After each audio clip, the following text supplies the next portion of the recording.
ఈ రోజు వీడియోలో ముద్దపప్పు పచ్చిపులుసు అయితే చూపించబోతున్నాను. దానికన్నా ముందు మీరు ఎంతమందికి ముద్దపప్పు పచ్చిపులుసు కాంబినేషన్ అంటే ఇష్టమో కామెంట్ చేయండి.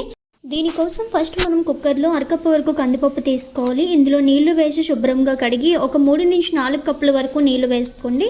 ఇప్పుడు అందులో ఆ పావు టీ స్పూన్ పసుపు, 1 టేబుల్ స్పూన్ నెయ్యి, చిటికెడు ఇంగువ, రుచికి సరిపడ ఉప్పు వేసి మూత పెట్టి 4 విజిల్స్ వచ్చేంత వరకు ఉంచండి.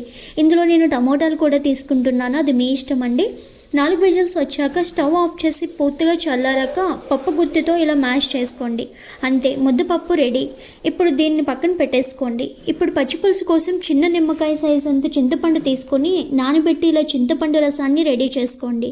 ఒక బౌల్లోకి 1 కప్పు సన్నగా తరిగిన ఉల్లిపాయలు, కొంచెం కరివేపాకు, సన్నగా తరిగిన పచ్చిమిర్చి, సన్నగా తరిగిన కొత్తిమీర, అలాగే రుచికి సరిపడా ఉప్పు వేసి మొత్తం ఒకసారి బాగా ఇలా వీడియోలో చూపిస్తున్నట్లుగా కలుపుకోవాలి. మీ దగ్గర ఉన్న బలాన్నంతా ఉపయోగించి చాలా గట్టిగా ఇలా కలుపుకోవాలి. అప్పుడే దానిలో ఉన్న నీరంతా బయటకు వస్తుంది. ఇప్పుడు ఇందులో కలిపి పెట్టుకున్న చింతపండు రసం వేసి మీకు కావాలి అంటే పోపు కూడా పెట్టుకోవచ్చండి. అంతేనండి, పచ్చిపులుసు రెడీ అయిపోయింది. ముద్దపప్పు పచ్చిపులుసు ఎలా చేయాలో చూపించేశాను కదా. ఇప్పుడు ఒక బౌల్లోకి వేడివేడి అన్నం వేసుకొని కొంచెం ముద్దపప్పు, కొంచెం పచ్చిపులుసు తీసుకొని రెండు బాగా మిక్స్ చేసి ఏదో ఒక ఫ్రైతో కానీ పాపడ్తో కానీ కలిసి తింటే టేస్ట్ అనేది అద్దరిపోతుందండి.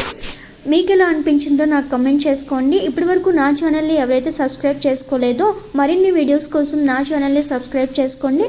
Thank you for watching.